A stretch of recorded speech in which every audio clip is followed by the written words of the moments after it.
एहतेशाम भाई, बोलने में, कथनी और करनी में अंतर नहीं है। मौलाना साहब एक मिनट रुक जाइए प्लीज, एक मिनट। मौलाना साहब कहिए प्लीज। मौलाना साहब ने जो कहा उसकी कथनी और करनी में आपको अंतर साफ नहीं दिखाई दे रहा?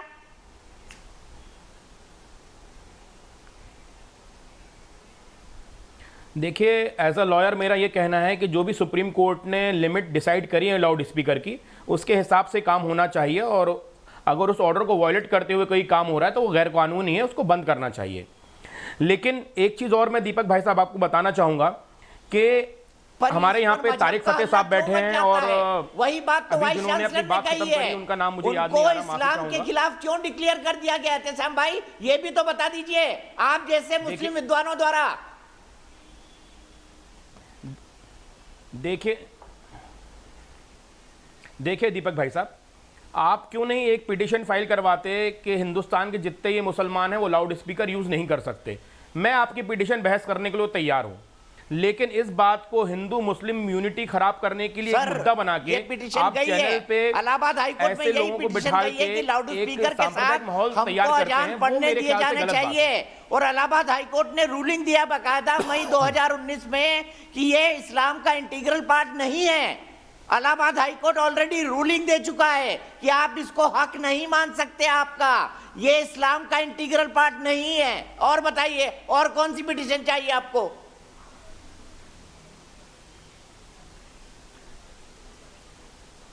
दीपक भाई साहब, जिसने पिटीशन का वायलेशन करा है उसको पुलिस जेल भेजेगी। और क्या सिर्फ माइक यूज करने का अधिकार उन गुंडों को है जो दिल्ली में माइक यूज करके दंगे भड़का रहे थे, या फिर हिंदुस्तान में जो मुस्लिम और हिंदू का भाईचारा उसको खराब करने के लिए माइक यूज करते हैं जो बीजेपी के गुंडे? ताहिर हुसैन के घर पे माइक लगा था, आपको पता है ना? बीजेपी के गुंडों का ताहिर हुसैन के घर में गुलेल के साथ माइक भी लगा हुआ था। उनसे आपने कभी सवाल नहीं पूछा? ताहिर हुसैन आपका पार्षद जो जेल के अंदर है, उनसे आपने कभी उसके घर सवाल पे नहीं गुलेल पूछा? के साथ माइक और भी हमारी लगा हुआ छोटी था जो बहन दंगा यहाँ करवा रहा बैठी था। थी, उन्होंने, हमारी छोटी बहन यहाँ बैठी थी, उन्होंने बोला कि उस जमाने में लाउड स्पीकर नहीं था, उस जमाने में और भी बहुत सारे कानून थे, उस जमाने में एक कानून सबसे इंपॉर्टेंट था दीपक भाई साहब, वो मैं बताना चाहूंगा आपको, कि जितने भी गद्दार और देशभक्त लोग होते थे उनका सर कलम कर दिया जाता था। लेकिन संविधान आने के बाद और मॉडर्न सोसाइटी आने के बाद ऐसे गद्दार कुत्ते चैनल में बैठ के भौंकते हैं, उनके लिए कोई कानून नहीं है ना। आप कुरान के विरुद्ध स्टेटमेंट दे रहे हैं हाशमी साहब। आपको पता है कि हिजबुल मदनी इस्लाम सिखाता है, कुरान सिखाता है। आप जो ये बड़बोलापन दिखा रहे हैं ना, आप कह रहे हैं देशभक्तों का सर कलम कर दिया जाता था। आप क्या बोल रहे थे साहब भाई? गद्दार लोग होते थे उनका सर कलम किया जाता था। लेकिन आज जितने लोग हैं जो देश के गद्दार हैं, जो देश के गद्दार हैं, उनको हम नहीं छू सकते क्योंकि संवैधानिक दायरे में रहना है। तो सोसाइटी चेंज होती है, सोसाइटी अच्छी चीज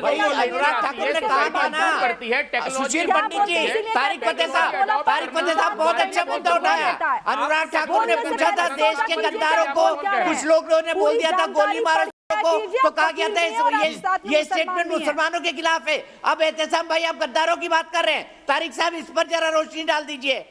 तो जब बोल रहे कि गद्दारों का सर कलम करना चाहिए, जब अनुराग ठाकुर ने स्टेटमेंट दिया देश के गद्दारों को गोली मारो को, तो इन्होंने कह दिया कि ये तो मुसलमानों के खिलाफ स्टेटमेंट है, ये मुसलमान को गद्दार कह रहे हैं। और मुसलमान जन्मजात अपने आप को भारत का गद्दार मानता है।